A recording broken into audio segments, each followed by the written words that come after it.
Hello friends, Bengal job study সংবাদ চ্যানেলে আপনাদের সকলকে জানাই স্বাগতম। আজ এক্ষুনি মাত্র বা খবর অনুসারে রাজ্য কেন্দ্র সরকারের তরফ থেকে উঠে এলো আজকের বাছাই করা গুরুত্বপূর্ণ সংবাদ। শুধু হেডলাইন, তারপরে বিস্তারিত খবর।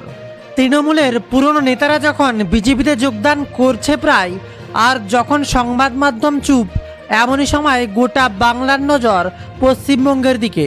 ঝাঁপিয়ে পড়ছেন মমতা বন্দ্যোপাধ্যায় আর তার সাথে একের পর এক তাবড় নেতা গেরুয়া শিবিরের। খবরের শুরুতেই চমক, কি ঘটেছিল 19 আর 20 যাদবপুর কাণ্ডে তদন্তে এবার 5 সদস্যের কমিটি গড়ল বিশ্ববিদ্যালয়। কেন দাম বাড়ছে চিনির, দাম কি আরও বাড়বে? আখ শুরু করে এবার ইথানল, ব্যাখ্যা দিল কেন্দ্র। অমিত শাহ বিরাট প্রশংসা এবার শুভেন্দুজির প্রশংসা করতে চাই। বাংলায় বিজেপি 100 দিনের কাজের মার্কস দিয়ে কি বলেন এবার অমিত শাহ, তার দিকে দেখার। এবার হঠাৎ শান্তিকুঞ্জে জুনমালিয়া, শিশির অধিকারী গায়ত্রী দেবীর সঙ্গে সাক্ষাৎ, বেরিয়ে কি বললেন সাংসদ, তারপরে তোলপাড় বাংলা। 3 বছরেও মেলেনি বিচার, যাদবপুরে সেই বাংলায় ছাত্রের রহস্য মৃত্যু ঘিরে এখনও অপেক্ষায় পরিবার। আর এমনই সময় বকেয়া ডিএ নিয়ে এবার রাজ্যের অবস্থান জানতে চাইল কলকাতা হাইকোর্ট। অভিষেকের স্বস্তি, আরও 3টে মামলা রক্ষা কবচ হাইকোর্টে। কুণালের গলায় গেরুয়া উত্তরীয়, তুঙ্গে জল্পনা, বিধানসভায় এবার তোলপাড় করে কাণ্ড ঘটল।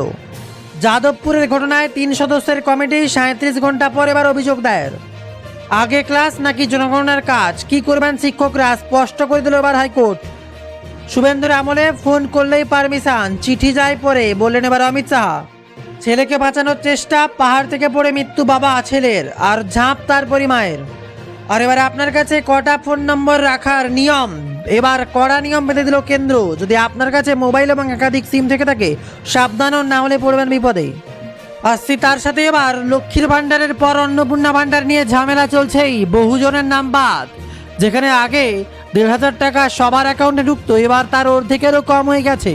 তাই এবার সরকারের কোষাগার থেকে সেই একই পয়সায় খরচা হচ্ছে, তবে পাচ্ছে 3,000। বহু মানুষ বঞ্চিত। একের পর এক কড়া নিয়ম জারি। প্রথমে তো নিয়ম ছিল 3টে রুম থাকলেই পাবেন না, আর এবার নিয়ম শিথিল করলেও 10,000 টাকার উপরে যাদের ইনকাম, তাদেরকে কাউকে দেওয়া হচ্ছে না অন্নপূর্ণা ভাণ্ডারের টাকা। আর এমনই সময় চলছে বিশৃঙ্খলা, দিকে দিকে প্রতিবাদ। আর তার মাঝেই হঠাৎ করেই বিরাট বড় খবর, এবার অন্নপূর্ণা ভাণ্ডারের পর পাকা বাড়ির 3 লাখ টাকা। তাতে এবার কারা পাবেন কিনা, কি নিয়ম, যার বৃত্তান্ত শুনলে আপনার মাথা ঠিক থাকবে না। আসছি তা নিয়ে বিস্তারিত খবর আজকের ভিডিওতে। তবে তার আগে অনুরোধ, কোন জেলা থেকে আপনি খবরটি দেখছেন এখনই কমেন্টে লিখে জানান, তাহলে আপনার জেলার খবর থাকবে। আর তার সাথে এখনও ডেসক্রিপশানে লিঙ্ক থেকে আমাদের website Bengal job study visit করেছেন কিনা কমেন্টে লিখে জানাবেন। এবার আসছে বিস্তারিত খবরে। তবে খবর যখন এসেই গেছে, প্রথমে আবাস যোজনা নিয়ে একটুখানি বাংলার খবর দেখে নিই, কি ঘটেছিল পূর্বে আর কি খবর আছে। জলপাইগুড়ি আবাস যোজনা নিয়ে এবার বিরাট বার্তা। উধাও কোটি কোটি টাকা, আবাস যোজনার টাকা হাতিয়ে নিচ্ছে এবার তৃণমূল জামানার ভূত। কি খবর, দেখা যাচ্ছে তৃণমূলের আমলে গড়ালবাড়ি গ্রাম পঞ্চায়েতে একের পর এক বাসিন্দার জব কার্ড নম্বর ব্যবহার করে জেলার অন্য গ্রাম পঞ্চায়েতের বাসিন্দারা ঘর পেয়ে গিয়েছে। বুথ কিছু অন্তত 20 জন এইভাবে প্রতারিত হয়েছেন। সব মিলিয়ে এই গ্রাম পঞ্চায়েতের 2 শতাধিক মানুষ এইভাবে প্রতারিত হয়েছেন বলে আশঙ্কা। আর এর মাঝেই মমতাকে পেরে নিশানা করে ফেললেন শুভেন্দু অধিকারী। ভাবা যায়, এতদিন পরেও এবার মমতার দিকে নজর। মমতার কাছে জমি চেয়েও পায়নি, বিজেপি এসেই বিএসপিকে জমি দিয়েছে। বিরাট মন্তব্য এবার শুভেন্দু অধিকারী। যাদবপুর ইস্যুতে আজ উত্তপ্তবঙ্গ রাজনীতি। গতকালের পরে আজ তদন্ত কমিটি গড়ছে কর্তৃপক্ষ। পাশাপাশি রাজ্যের দিকে দিকে আরও ইস্যুতে বিক্ষোভ চলছে। অন্নপূর্ণার টাকা নেবে রাজ্যের বিভিন্ন প্রান্তে একাধিক জেলায় বিক্ষোভ দেখাচ্ছেন মহিলারা। তার মাঝে এবার মমতাকে দুষছেন বিজেপির তাবড় নেতা তথা বর্তমান মুখ্যমন্ত্রী শুভেন্দু অধিকারী। তবে আসছে আবারও খবর, কুণালের গলায় গেরুয়া উত্তরীয়, এবার তুঙ্গে জল্পনা বিধানসভা। যা ঘটল তাতেই চক্ষু চড়ক গাছ। শুক্রবার সকালে দেখা গেল বিধানসভা চত্বরে গলায় গেরুয়া উত্তরীয় পরে ঘুরে বেড়াচ্ছেন কুণাল ঘোষ। এখনও ফোনে কথা বলতে দেখা গেল, কখনো দেখা গেল বেশ কয়েকজনের সঙ্গে খোশ মেজাজে কথা বলছেন। পরে অবশ্য বিজেপি বিধায়ক জানিয়েছেন বিধানসভায় এসেছিলেন গোরক্ষা বাহিনী, আর তারাই গেরুয়া উত্তরীয় পরিয়ে দিয়েছেন। তারপরে এবার খানিকটা নতুন বার্তা। 15ই আগস্টে ঋতু শিবিরের অনুষ্ঠানে গিয়ে রাজ্য রাজনীতি শোরগোল ফেলে দিয়েছিলেন কুণাল ঘোষ। তারপরে আবার গেরুয়া উত্তরীয় পরে যেন বারে বারেই বিজেপিকে চাঙ্গা করছেন।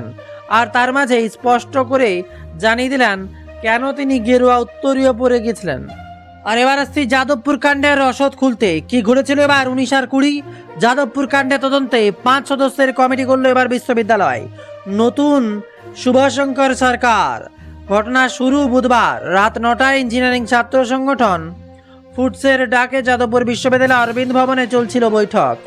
এবিপির অভিযোগ, ছাত্র সংসদ নির্বাচন হয়নি, তাহলে জিবি মিটিং হয় কিভাবে?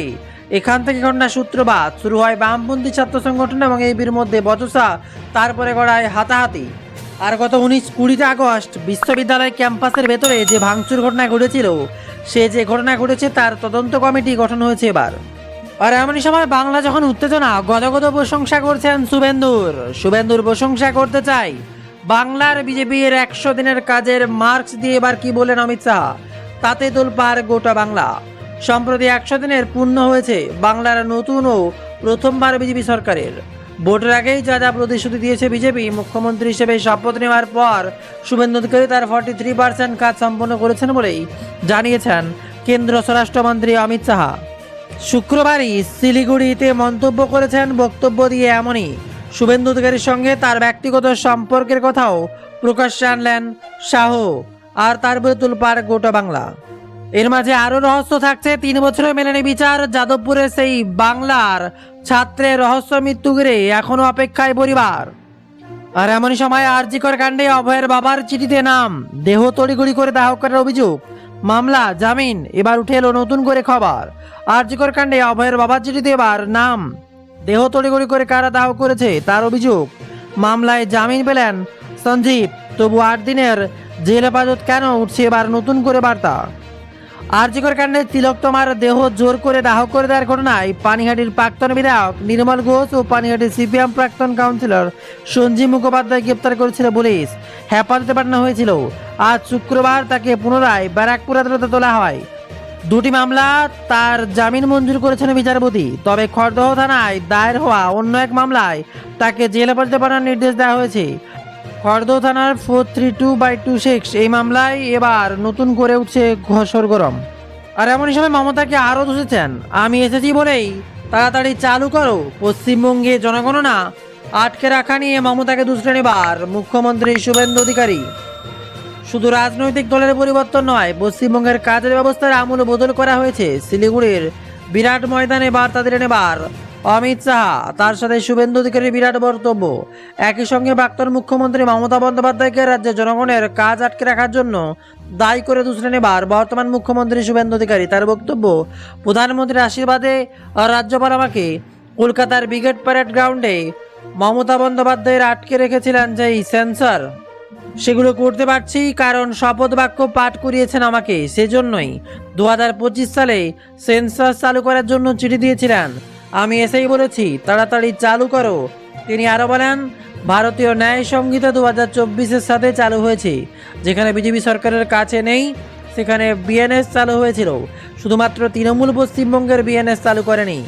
এখান থেকে চালু বিএনএস, দেশপ্রেম, সুরক্ষা, এই বিষয়ে রাজ্যের কোনো কম্প্রোমাইজ করবে না। বিরাট বার্তা শুভেন্দু অধিকারীর। আর এর সাথে আবাস যোজনা নিয়ে বিরাট বড় বার্তা। এবার নতুন করে খবর, টাকা ঢোকার নতুন আপডেট সামনে উঠে আসবে নতুন নোটিফিকেশন। আর সেখানে কাদের কাদের নাম প্রকাশ আসবে। আর তার সাথে যারা এখনও যোগ্য আবেদন করেননি, পাকা বাড়ির জন্য আবেদন করুন, আসবে 3 লক্ষ টাকা। মমতা বন্দ্যোপাধ্যায়ের মতো এবার হুবাহু কথা রাখতে চলেছেন শুভেন্দু অধিকারী। যদিও দুজনের মতাদর্শ আলাদা, তবে দেখা যাক শেষ পর্যন্ত কি হয় বাংলার পরিস্থিতি। তবে বাংলাকে মোটামুটি একের পর এক পরিস্থিতি গুছিয়ে আনার চেষ্টা করছেন বাংলার নতুন মুখ্যমন্ত্রী শুভেন্দু অধিকারী। সব মিলিয়ে তোলপাড় বাংলা। তবে তার মাঝে খবরের দিকে নজর রাখলে দেখতেই হবে পেট্রোল, ডিজেল, সোনার উপর বাজার দর সব মিলিয়ে থাকছে আরও কিছু গুরুত্বপূর্ণ নিউজ। পরের ভিডিওতে আসছি একটু পরেই। তার জন্য অবশ্যই সাবস্ক্রাইব করে রাখুন বেঙ্গল জব স্টাডি সংবাদ চ্যানেলটি। অনুপযুক্ত লোক পেয়ে থাকেন সেই তথ্যটাও সরকারের চোখে হিসেবে আপনারা পোর্টালে বলে দেবেন। অমুক ব্যক্তির স্থায়ী কেন্দ্রীয় কিংবা রাজ্য সরকারি কর্মচারী, তাকে দেওয়া উচিত হয়নি, সেটাও আমরা কারেকশন করে নিতে পারবো। মুখ্যমন্ত্রীর স্পষ্ট বার্তা, কোনো অনুপযুক্ত মহিলা এবার টাকা পেলেও ভবিষ্যতে তিনি অন্য কোনো যোজনার সুবিধা পাবেন না। আছে আরো এক গুরুত্বপূর্ণ সংবাদ। জোড়াবাগানের পরিবার পোস্ত আবারও ভেঙে পড়ল জরাজীর্ণ বাড়ি। জোড়াবাগানের পরিবার বড়বাজারের পোস্ত এলাকায় ভরা বর্ষায় ভেঙে পড়ল জরাজীর্ণ বাড়ির উপরের অংশ। জানা যাচ্ছে ভেতরে আটকে পড়েছিল 7 জন। তাদের প্রত্যেকের বাইরে বার করে আনা সম্ভব হয়েছে বলেই খবর সামনে উঠে আসছে। স্থানীয় বাসিন্দারা জানিয়েছে ওই বাড়িটি প্রায় 200 বছরের পুরনো। জানা যাচ্ছে শরিক বিবাদের জেরেই সেই অর্থেই এই পুরনো বাড়ির কোনো সংস্কার হয়নি এতদিন। বাড়ির ছাদ থেকে দেওয়াল সর্বত্র ধরছিল ফাটল, আর সেই ফাটলের মধ্য থেকে গজিয়ে উঠছিল আগাছা, বড় গাছ। তার মধ্যেই পরিবারের একাংশ বসবাস করছিল। বেশ কিছুদিন ধরেই বাড়ির পলেস্তারা এবং রাবিশ খসে পড়েছিল। তারপরে সংস্কার করা হচ্ছিল না। গত কয়েকদিনের টানা বৃষ্টিতে আরও দুর্বল হয়ে পড়েছিল বাড়িটি। মঙ্গলবার সকালে একেবারে হুড়মুড়িয়ে ছাদ থেকে বাড়ির উপরের অংশ ভেঙে ভেতরে ঢুকে যায়। এক প্রত্যক্ষদর্শী জানাচ্ছেন সামনের অংশটা পুরোটাই ভেঙে পড়েছে। 6 থেকে 7 জন থাকতেন, তবে কেউই আহত হননি। আরেক বাসিন্দা বলেন পুরসভার তরফ থেকে কোনো নোটিশ টাঙানো হয়নি। যারা থাকেন তারা 2 টুকরো রিপেয়ারিং করে থাকতেন। টানা বৃষ্টিতেই ভেঙে পড়ল সকালের জোড়াবাগানের 200 বছরের পুরনো আরও একটি বাড়ি, আর যেখানে একটি মহিলার মৃত্যু হয় তাতে। এইভাবে কলকাতায় পরপর পুরনো বাড়ি ভেঙে পড়ার ঘটনায় প্রশ্নের মুখে এবার পুরসভার ভূমিকা। এর সাথে বিরাট বড় বার্তা, বনকর্মীদের জন্য সুখবর। এবার 5,000 টাকা করে বেতন বাড়ালেন শুভেন্দু অধিকারী। কি বার্তা? মায়ের নামে একটা গাছ কর্মসূচি পালনে মুখ্যমন্ত্রী শুভেন্দু অধিকারী। আর রাজ্য জুড়ে সবুজ স্বাধীনতার ডাক মুখ্যমন্ত্রীর। তিনি প্রতিশ্রুতি দিয়েছেন এবছর বাংলায় 10 কোটি গাছ লাগানো হবে। মুখ্যমন্ত্রী বলেন আগামী 2 অক্টোবর বক্সারের বাঘ ছাড়ছি, আলিপুরের নতুন অ্যাকোরিয়াম হবে। বিরাট বার্তা এবার শুভেন্দু অধিকারীর। বনকর্মীর উদ্দেশ্যে সুখবর দিলেন এবার মুখ্যমন্ত্রী। তার বার্তাতেই এবার গোটা বাংলা কাঁপছে। যেখানে 10 কোটি গাছ লাগানো হবে, মুখ্যমন্ত্রী বলেন আগামী 2 অক্টোবর বক্সারে বাঘ ছাড়ছি, আলিপুরে নতুন অ্যাকোরিয়াম হবে।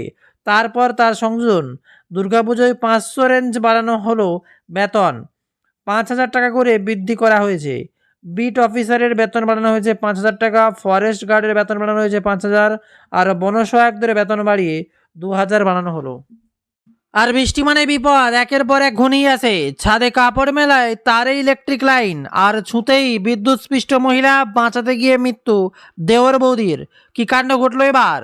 ছাদে ফুল তুলতে গিয়েছিল গৃহবধূ, এদিকে বিদ্যুৎবাহী একটা খোলা তার কোনোভাবেই যুক্ত হয়ে গিয়েছিল ছাদে থাকা কাপড় জামা মেলার তারে, আর সেই তার ছুঁতেই ঘটে গেল ভয়ানক বিপত্তি। মর্মান্তিক কাণ্ড ঘটে গেল। বিদ্যুৎস্পৃষ্ট হতে সঙ্গে সঙ্গেই মাঝবয়সী সাথী মিত্র, আর ওই ঘটনা দেখেই সাথীকে বাঁচাতে গিয়েছিল দেওর ও বৌদি, তিনিও বিদ্যুৎস্পৃষ্ট হন। আক্রান্ত দুজনকে রক্ষা করতে গিয়ে বিদ্যুৎস্পৃষ্ট হন মনোজ মিত্র। পরে 3 জনকে উদ্ধার করে হাসপাতালে নিয়ে যাওয়া হলে চিকিৎসকরা জানিয়ে দেন মনোজ মিত্র ও আদরি মিত্র আগেই মারা গিয়েছেন। আশঙ্কাজনক অবস্থায় হাসপাতালে ভর্তি সাথী মিত্র। এবার আসছে ঋতব্রত বন্দ্যোপাধ্যায় কিনে স্পেশাল খবর। বিরোধী দলনেতা ঋতব্রত বন্দ্যোপাধ্যায় হাইকোর্টে ফের ধাক্কা কালীঘাটে তৃণমূল কংগ্রেসের। বিরাট কাণ্ড ঘটল। কি ঘটলো এবার? চোখ কপা